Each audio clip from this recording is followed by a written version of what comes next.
Welcome to Ivy Bedtime Stories channel. The Brave Little Tailor by the Brothers Grimm. One summer's morning, a little tailor was sitting on his table by the window. He was in good spirits and sewed with all his might. Then came a peasant woman down the street crying, "Good jams cheap, good jams cheap." This rang pleasantly in the tailor's ears. He stretched his delicate head out of the window and called, "Come up here, dear woman. Here you will get rid of your goods." The woman came up the 3 steps to the tailor with her heavy basket, and he made her unpack all the pots for him. He inspected each one, lifted it up, put his nose to it, and at length said, "The jam seems to me to be good. I'll buy a jar." The woman, who had hoped to sell far more jam, gave him what he wanted, but went away grumbling. "Now this jam shall be blessed by God," cried the little tailor, "and give me health and strength." So he brought the bread out of the cupboard, cut himself a piece right across the loaf, and spread the jam over it. "This won't taste bitter," said he, "but I will just finish the jacket before I take a bite." He laid the bread near him, sewed on, and in his joy made bigger and bigger stitches. In the meantime, the smell of the sweet jam rose to where the flies were sitting in great numbers, and they were attracted and descended onto it in hosts. "Hey, who invited you?" said the little tailor, and drove the unbidden guests away. The flies, however, understood no German, and came back again in ever-increasing companies. The little tailor at last lost all patience, and drew a piece of cloth from the hole under his work-table, and saying, "Wait, and I will give it to you," struck it mercilessly on them. When he drew it away and counted, there lay before him no fewer than 7 flies, dead and with legs stretched out. The tailor looked at the flies that he had killed, and could not help admiring his own bravery. "The whole town shall know of this," he said. And the little tailor hastened to cut himself a belt, stitched it, and embroidered on it in large letters, "7 dead at 1 stroke." "What, the town? The whole world shall hear of this!" he exclaimed, and his heart wagged with joy like a lamb's tail.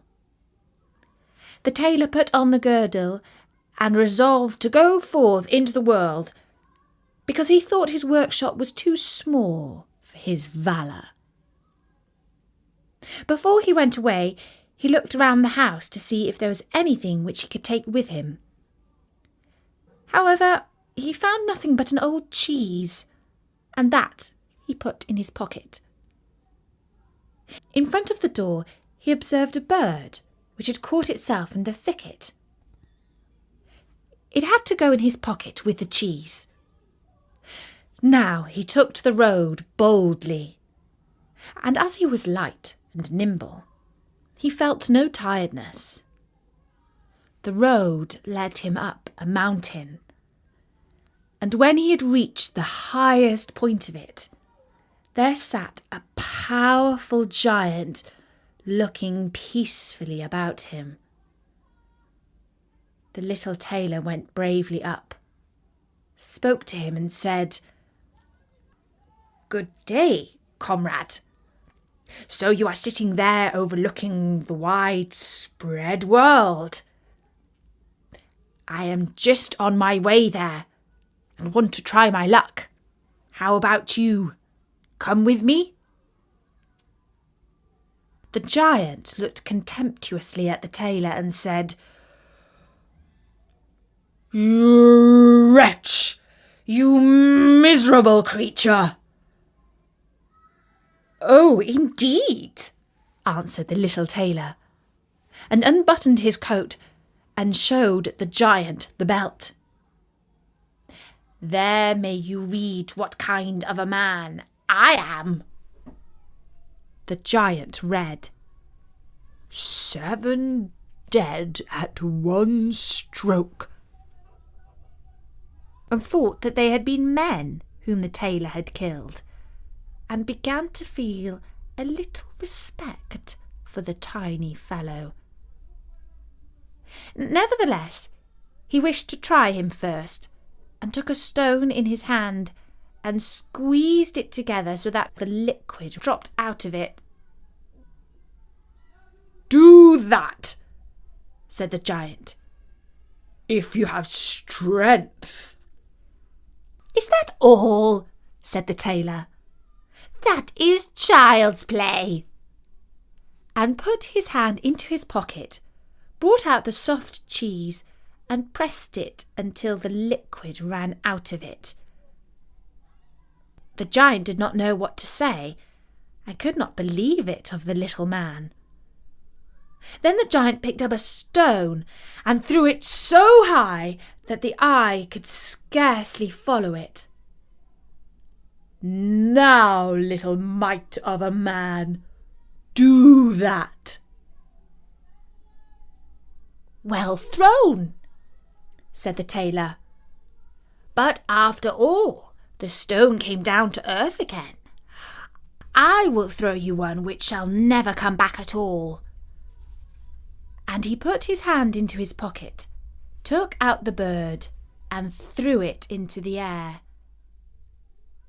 The bird, delighted with its liberty, rose, flew away, and did not come back. "How does that shot please you, comrade?" asked the tailor. "You can certainly throw," said the giant. "But now we will see if you are able to carry anything properly."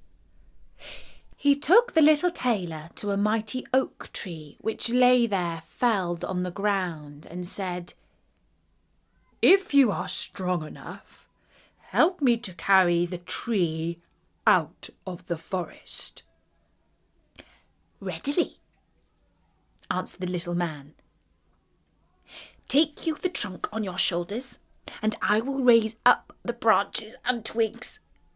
After all, they are the heaviest." The giant took the trunk on his shoulder, but the tailor seated himself on a branch, and the giant, who could not look round, had to carry away the whole tree, and the little tailor into the bargain. He behind was quite merry and happy, and whistled the song, "3 tailors rode forth from the gate," as if carrying the tree were child's play. The giant, after he had dragged the heavy burden part of the way, could go no further, and cried, "Now I shall have to let the tree fall." The tailor sprang nimbly down, seized the tree with both arms as if he had been carrying it, and said to the giant, "You are such a great fellow, and yet cannot even carry the tree." The giant said, "If you are such a brave fellow, come with me into the cave and spend the night with us." The little tailor was willing, and followed him. When they went into the cave, other giants were sitting there by the fire, and each of them had a roasted sheep in his hand and was eating it.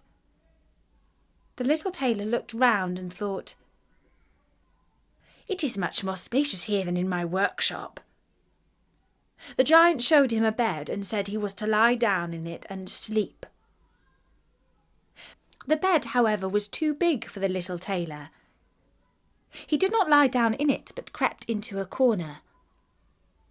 When it was midnight and the giant thought that the little tailor was lying in a sound sleep, he got up, took a great iron bar, cut through the bed with one blow, and thought he had finished off the grasshopper of a man for good.